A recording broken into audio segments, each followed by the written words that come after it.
ভালো চাকরি পাওয়া কিংবা ভালো বিশ্ববিদ্যালয়ে ভালো সাবজেক্টে পড়ার জন্য একজন পরীক্ষার্থীর প্রয়োজন পড়ে নির্দিষ্ট শর্ত পূরণ সাপেক্ষে বেশি মার্ক অর্জন কিংবা ভালো র্যাঙ্কদারি হওয়া। একজন শিক্ষার্থী তখনই ভালো মার্ক অর্জন করতে পারে যখন কিনা তার পরীক্ষার হলে তার সময়টুকুকে সঠিকভাবে ব্যবস্থাপনা করে যথাযথভাবে উত্তর করতে পারে। দেখা যায় অনেক ভালো শিক্ষার্থী ভালো প্রস্তুতি থাকা সত্ত্বেও সময়ের অদক্ষ ব্যবস্থাপনা ও গতানুগতিক নিয়মে উত্তর করার ফলে সে বেশি মার্ক অর্জন কিংবা ভালো র্যাঙ্কদারি হতে পারে না। তো এই চাকরি প্রত্যাশী কিংবা বিশ্ববিদ্যালয় ভর্তি পরীক্ষার্থীদের জন্য আমরা নিয়ে এসেছি একটা টাইম স্কেল সার্কেল টেকনিক, যেটার অন্য নাম হচ্ছে ফাইবার টেকনিক। তো এই টাইম স্কেল সার্কেল টেকনিকটা কি? তো টাইম স্কেল সার্কেল টেকনিকটা হচ্ছে ঘড়ির মতো বৃত্তাকার একটি সার্কেল, যেই সার্কেলের 5টি কাটা ভর্তি পরীক্ষার্থী কিংবা চাকরি পরীক্ষার্থীর এমসিকিউ এর জন্য বরাদ্দ সময়টুকুকে 5টা কাটার মাধ্যমে বিভক্ত করে যথাযথ উত্তর করার প্রক্রিয়া দেখিয়ে দেওয়া হচ্ছে টাইম স্কেল সার্কেল টেকনিক কিংবা ফাইবার টেকনিক। তো এই ফাইবার টেকনিক বা টাইম স্কেল সার্কেল টেকনিকটা কিভাবে কাজ করে আমরা জেনেছি যে টাইম স্কেল সার্কেল টেকনিকের 5টা কাটা, যেগুলা কিনা 5টা আর দ্বারা নির্দিষ্ট করা হয়। এই 5টা আর হচ্ছে এক একটা ধাপ।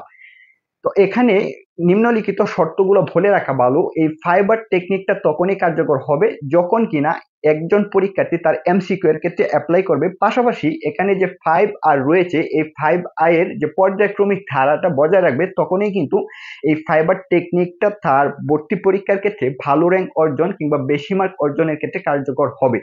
তো ফাইবার টেকনিকের 5টা আর হচ্ছে, আরতে হচ্ছে রিসার্চ, সেকেন্ড আরতে হচ্ছে রিস্ক, থার্ড আরতে হচ্ছে রিকল, ফোর্থ আরতে হচ্ছে রিস্ক, ফাইভ আরতে হচ্ছে রিভিশন। আমি আবার বলে রাখছি যে এই 5টা আর হচ্ছে একটা পর্যায়ক্রমিক দ্বারা। তো রিসার্চ বলতে আসলে কি বোঝাচ্ছে? যখন বিশ্ববিদ্যালয় ভর্তি পরীক্ষার্থী তার পরীক্ষার হলে প্রবেশ করে প্রশ্ন হাতে পাবে, তখনই কিন্তু তার এই ফাইবার টেকনিকটা তার পরীক্ষার উত্তর করার ক্ষেত্রে কার্যকর হয়ে যাবে। সেই ক্ষেত্রে বিভিন্ন ভর্তি পরীক্ষার সময় অনুযায়ী এই রিসার্চের ক্ষেত্রে তার সময়টা বরাদ্দ করবে। তো আমি এখানে যে সময়টুকু বরাদ্দ করেছি সেটা হচ্ছে উচ্চ বিশ্ববিদ্যালয় ভর্তি পরীক্ষার জন্য সময় বরাদ্দ করেছি। তো রিসার্চের জন্য একজন উচ্চ বিশ্ববিদ্যালয় ভর্তি পরীক্ষার্থী প্রথম 5 মিনিট ব্যয় করবে। রিসার্চ করার ক্ষেত্রে যে কোনো পরীক্ষার্থী তার প্রশ্নটা হাতে পাওয়ার পর অনুসন্ধান করে দেখবে তার সেট কোড কি এসেছে এবং তার কোন বিষয়ভিত্তিক মার্ক ডিস্ট্রিবিউশন কত থেকে কত পর্যন্ত রয়েছে, যেগুলা কিনা সে অনুসন্ধান করেই তার ও এমআরআই শিটে অ্যাপ্লাই করবে। 2 নম্বর ধাপ হচ্ছে যে রিস্ক। এই রিস্কের ক্ষেত্রে তার ভর্তি পরীক্ষার সময় বিভাজন অনুযায়ী সে তার মার্ক ডিস্ট্রিবিউশন যে রয়েছে সে মার্ক ডিস্ট্রিবিউশনের এমসিকিউ গুলার এক নাগারে ওই নির্দিষ্ট সময়ের ভিতরে সে যতগুলো উত্তর করতে পারবে, সেই 2 নাম্বার এক স্টেজটা কিন্তু সেক্ষেত্রে কাজ করবে। 3 নাম্বার স্টেজ হচ্ছে যে রিকল। এই রিকলের ক্ষেত্রে দেখা যায় রিস্ক এর পর্যায়ে যতগুলো এমসিকিউ নির্দিষ্ট এমসিকিউ সাপেক্ষে উত্তর করতে পেরেছে, সেই রয়ে যাওয়া এমসিকিউ গুলা তার কাছে কঠিন মনে হয়েছিল, সেই কঠিন হওয়ার ক্ষেত্রে সে এই এমসিকিউ গুলাকে স্মরণ করতে চেষ্টা করবে।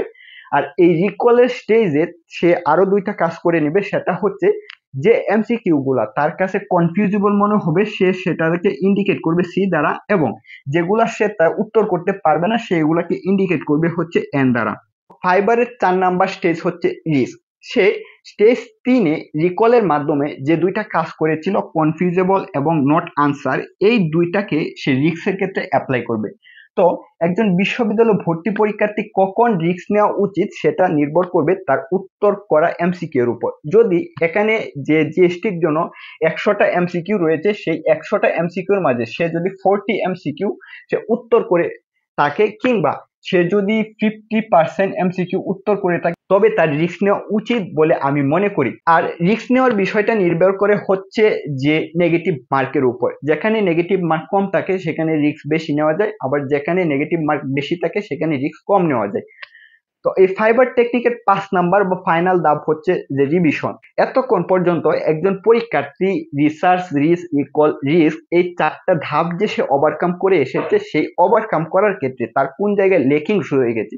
দেখা যায় এই রিকল স্টেজে তার যে কনফিউজেবল রয়ে গেছে, কনফিউজেবলের আবার বিভিন্ন ধাপ হয়ে যাবে। যেমন কোনো প্রশ্ন সে 80% কনফিউজেবল কিংবা কোনো প্রশ্নে সে 20% কনফিউজেবল রয়েছে।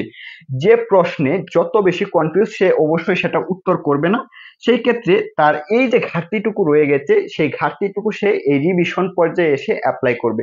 দেখা যায় কোনো এমসিকিউ সে পারা সত্ত্বেও সেটা উত্তর করে নাই, সেই ক্ষেত্রে এই রিভিশন দেওয়ার ক্ষেত্রে ওই যে এমসিকিউটা সে উত্তর করে নাই সেটা কিন্তু ধরা পড়বে। তো রিভিশন দেওয়ার ক্ষেত্রে এখানে আমি জিএসটির জন্য যে লাস্ট 60 মিনিটের 5 মিনিট বরাদ্দ করেছিলাম, সেটা অবশ্যই বিভিন্ন চাকরি কিংবা পরীক্ষার সময় অনুপাতে কিন্তু এই সময়টা একজন পরীক্ষার্থী সেটা নির্দিষ্ট করবে।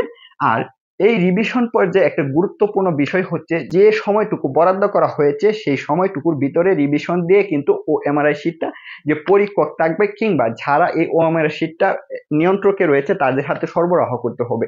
এই যে ফাইবার টেকনিক কিংবা টাইম স্কেল সার্কেল টেকনিকটা রয়েছে সেটা তার চাকরি পরীক্ষায় হোক কিংবা বিশ্ববিদ্যালয় ভর্তি পরীক্ষার ক্ষেত্রেই অ্যাপ্লাই করুক না কেন, সে যদি ওই অনুমিত শর্তগুলো মেনে এই যে 5টা স্টেজ রয়েছে এই 5টা স্টেজ যথাযথভাবে অ্যাপ্লাই করে তবে আশা করা যায় সে তার কাঙ্ক্ষিত চাকরি কিংবা ভালো বিশ্ববিদ্যালয়ে ভালো সাবজেক্টে পড়তে পারবে বলে আমি মনে করি।